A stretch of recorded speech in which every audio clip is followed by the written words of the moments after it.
காட்ட வேண்டும் என்றெல்லாம் சொல்லுகிறார். இப்போ நம்ம புதிய பாட்டில் இருக்கோம். இயேசு நமக்காக பிரதான ஆசாரியராக இருந்து அவர் நமக்காக சிலுவையிலே ஜீவன் கொடுத்து அந்த நித்திய ஆலயத்துக்குள்ளே அவர் பிரவேசித்திருக்கிறபடினால நம்ம தூபம் காட்ட வேண்டிய அவசியம் இல்லை. ஆனா அங்க சொல்லப்பட்டிருக்கு, ஆவிக்கேற்ற பலிகளை செலுத்தும்படி பரிசுத்த ஆசாரிய கூட்டமாகவும் கட்டப்பட்டு வருகிறீர்கள். 9வது வசனம், நீங்களோ உங்களை அந்தகாரத்தினின்று தம்முடைய ஆச்சரியமான ஒளியிடத்துக்கு வரவழைத்தவருடைய புண்ணியங்களை அறிவிக்கும்படிக்கு தெரிந்து கொள்ளப்பட்ட சந்ததியாயும் ராஜரீகமான ஆசாரிய கூட்டமாயும் பரிசுத்த ஜாதியாயும் அவருக்கு சொந்த ஜனமாகவும் இருக்கிறீர்கள். அப்ப பாருங்க, நம்ம எல்லாருமே ஆசாரியர்களும் ராஜாக்களுமாக இருக்கிறோம். ஒரு ஆவிக்கேற்ற பலியை நாம் செலுத்துகிறோம். எபிரேயர்ல 13வது அதிகாரத்தில் சொல்லப்பட்டிருக்கு, அன்றியும் அவருடைய நாமத்தை துதிக்கும் உதடுகளின் கனியாகிய ஸ்தோத்திர பலியை அவர் மூலமாக தேவனுக்கு செலுத்த கடவும். இன்னும் ஓசியாவில் சொல்லப்பட்டிருக்கு, உதடுகளின் காளைகளை செலுத்துங்கள் என்று சொல்லப்பட்டிருக்கிறது. அப்ப தேவனுக்கு ஸ்தோத்திரங்களை நம்ம ஏறெடுக்க வேண்டும். ஆண்டவர் செய்த நன்மைகளுக்காக நன்றி சொல்ல வேண்டும். கர்த்தருடைய வாக்குத்தத்தத்தின்படி ஆண்டவரே இந்த காரியங்கள்லாம் நடக்க வேண்டும், உங்களுடைய மகிமை இறங்க வேண்டும், மகிமையினால் நிரப்பும் ஆண்டவரே என்று தேவனுக்கு ஸ்தோத்திர பலிகளை நம்ம ஏறெடுக்க வேண்டும். அப்போ தேவனோடு சேர்ந்து இந்த பூமியில நம்ம அவருக்கென்று ஊழியம் செய்கிறவர்களா இருக்கிறோம். இப்படி காலையிலையும் அதிகமும் சாயந்தரமும் தானியல் அப்படித்தான் தேவனுக்கு ஸ்தோத்திரம் சொல்லி அவர் விண்ணப்பம் பண்ணினார் என்று சொல்லப்பட்டிருக்கு. தாவீது கூட அந்தி சந்தி மத்தியான வேளையில நான் தியானம் பண்ணி கர்த்தரை துதிப்பேன்.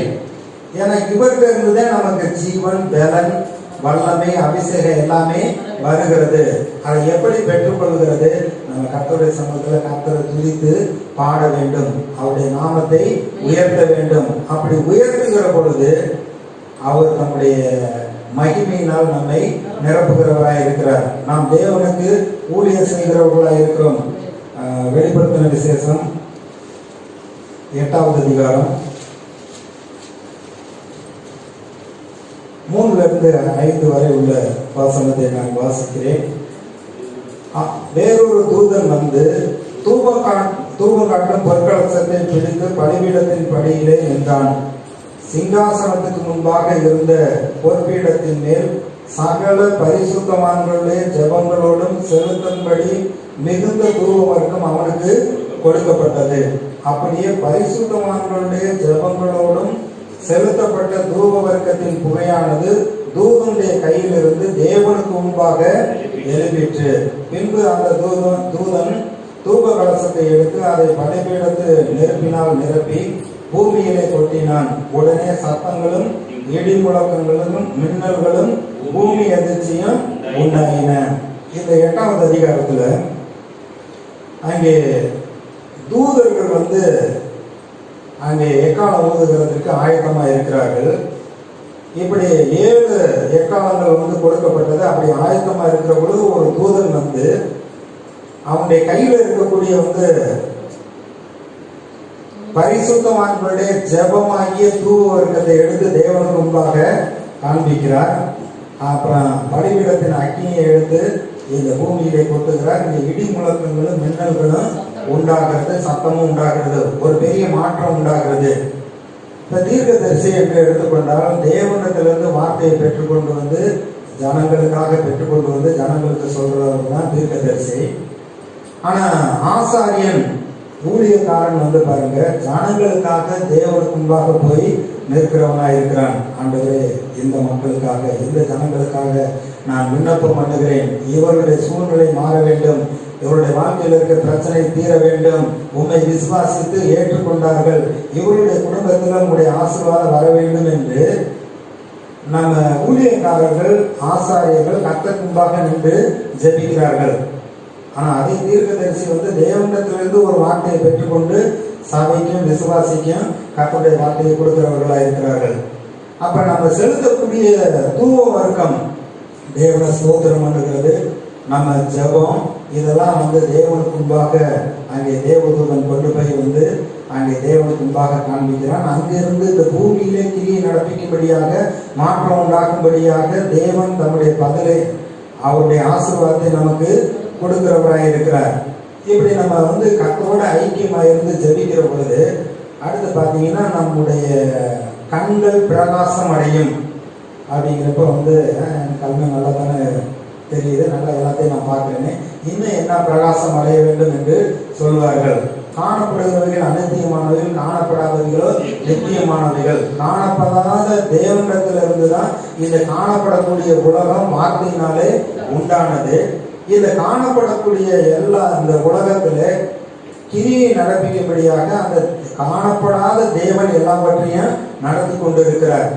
அப்ப நம்ம ஜெபிக்கிற பொழுது தேவனை காண முடியும், தேவனுடைய அவருடைய கிரியைகளை நம்ம காண முடியும். எப்படி காண முடியும் அப்படின்னா நம்முடைய மனக்கண்கள் மூலமாக அதை பார்க்க முடியும். 2 ராஜாக்கள் 6வது அதிகாரம். இங்கே ஒரு சம்பவம் இருக்கிறது.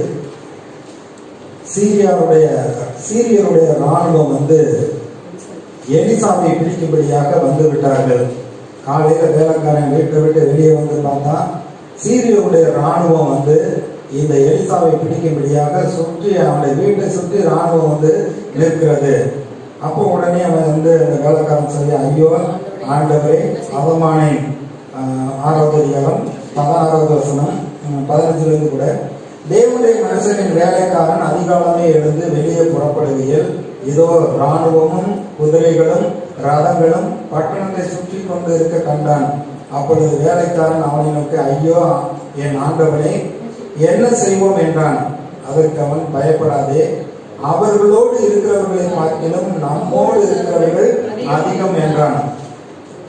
வேலைக்காரன் சொல்றான், அவங்க இராணுவம் குதிரைகள் வந்து சூழ்ந்து இருக்கிறத பார்க்கலையே, அவங்களோட இருக்கக்கூடிய நம்பரை காட்டிலும் அதிக நம்பர் நம்மோட கூட இருக்கிறாங்க, நம்மோடு இருக்கிறவர்கள் அதிகம். அப்பொழுது எலிசா விண்ணப்பம் பண்ணி, கர்த்தாவே, இவன் பார்க்கும்படி இவன் கண்களை திறந்தள்ளும் என்றான். உடனே கர்த்தர் அந்த வேலைக்காரனுடைய கண்களை திறந்தார். இதோ எலியாவை சுற்றிலும் அக்கினிமயமான குதிரைகளாலும் ரதங்களாலும் அந்த மலை நிறைந்திருக்கிறதை கண்டான். அந்த சூழ்நிலையை பாருங்க. வேலைக்காரன் சொல்றான், பார்த்துட்டு கண்ணில் எதை பார்க்கறானோ அதை பார்த்துட்டு அவ்வளவுதான், எதிரியுடைய ராணுவம் வந்துருச்சு, கண்டிப்பா நம்மளை கைது பண்ணி கொண்டு போயிடுவாங்கன்னா அவன் பயப்படுறான். ஆனா தீர்க்கதரிசி சொல்றாரு, ஒன்றும் பயப்படாதப்பா, அவங்களோட இருக்கிறவர்களை பார்க்கல நம்மோடு இருக்கிறவர்கள் அதிகம். இங்கிட்ட பார்க்கிறாரு, ஒருத்தரையும் காணா, நம்ம 2 பேர் தான் இருக்கோம் அப்படின்னு அவன் யோசிச்சுட்டு இருக்கிறப்ப ஜெபம் பண்றாரு, கர்த்தாவே, இவன் பார்க்கும்படி இவனுடைய கண்களை திறந்துடலும். கர்த்தர் வந்து அந்த வேலைக்காரனுடைய கண்ணை திறந்து விட்டார். பார்த்தா இந்த எலிசாவை சுற்றிலும் ஒரு உயரமான மலையின் மேலதான் வந்து என்னுடைய வீடு இருக்கு. பட்டணத்தை சூழ்ந்து பார்த்தீங்கன்னா எதிரிகளுடைய ராணுவம் சுத்தி வந்துகிட்டே இருக்கிறது. ஆனா இவர்களை சூழ்ந்து பார்த்தீங்கன்னா அக்கினிமயமான குதிரைகளும் ரதங்களும் இவர்களை சூழ்ந்து இருக்கிறது. அதான் சொல்றாரு, அவர்களோடு இருக்கிறவர்களை பார்க்கல நம்மோடு இருக்கிறவர்கள் அதிகம். இன்னொரு இடத்துல கர்த்தருடைய வார்த்தை சொல்லப்பட்டிருக்கிறது, அவர்களோடு இருப்பது மாம்ச உயர்பலம், நமக்கு துணை நின்று நம்முடைய யுத்தங்களை நடத்துகிறவர் நம்முடைய தேவனாகிய கர்த்தர். அவங்க சொந்த பலத்துல சொந்த ஞானத்துல இருக்கிற ராணுவத்தை வச்சு எல்லாத்தையும் செஞ்சுக்கணும்னு நினைக்கிறாங்க. ஆனா கர்த்தர் என்ன செய்யறாரு, அதை காட்டில வந்து ஒரே ஒரு தூதனை அனுப்புனா போதும், வெற்றி வந்து நமக்கு தான். நமக்கு கர்த்தர் வந்து துணையாக இருக்கிறார். இன்னைக்கு வேலைக்காரனுடைய கண்களை திறந்து விட்டதுனால தேவன் எவ்வளவு வந்து ராணுவ வீரராக தம்முடைய ரதங்களையும் அக்கினிமயமான குதிரைகளையும் இவர்களை காப்பாற்ற அனுப்பி இருக்கிறாருங்கிறத அவன் பார்த்துட்டான். இன்னைக்கு வந்து கர்த்தர் எங்க இருக்காரு, இருக்கிற மாதிரியே தெரியல, சூழ்நிலை ரொம்ப மோசமாயிட்டே இருக்கு, நன்மை உண்டாகுமாங்கிறது எந்த அறிகுறியுமே தெரியல. நல்ல ஒரு ஆசீர்வாதத்தில் நம்ம வருவோமா, நம்முடைய எதிர்காலம் எப்படி இருக்கும் அப்படின்னு அநேக கேள்விகள் நமக்கு இருக்கலாம். ஆனால் கர்த்தருடைய சமூகத்தில் ஜெபிக்கிற பொழுது கர்த்தர் வந்து நம்முடைய மனக்கண்களை திறந்து காண்பிப்பார். 1 கொரிந்தியர் 2வது அதிகாரம் 9-10 வசனத்துல இங்கே கர்த்தருடைய வார்த்தை ரொம்ப தெளிவாக சொல்லப்பட்டிருக்கிறது. 1 கொரிந்தியர் 2வது அதிகாரம் 9-10 வசனத்துல எழுதி இருக்கிறபடி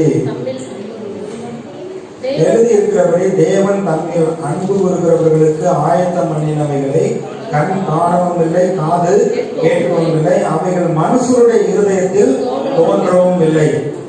எழுதி இருக்கிறபடி யார் ஆண்டவரிடத்தில் அன்பு கூறுகிறார்களோ அவர்களுக்கென்று ஆயத்தப்படுத்தி வைத்திருக்கிற நன்மை சரீர பிரகாரமான கண்களினால அவங்களுக்கு யாருக்குமே பார்க்க முடியாது.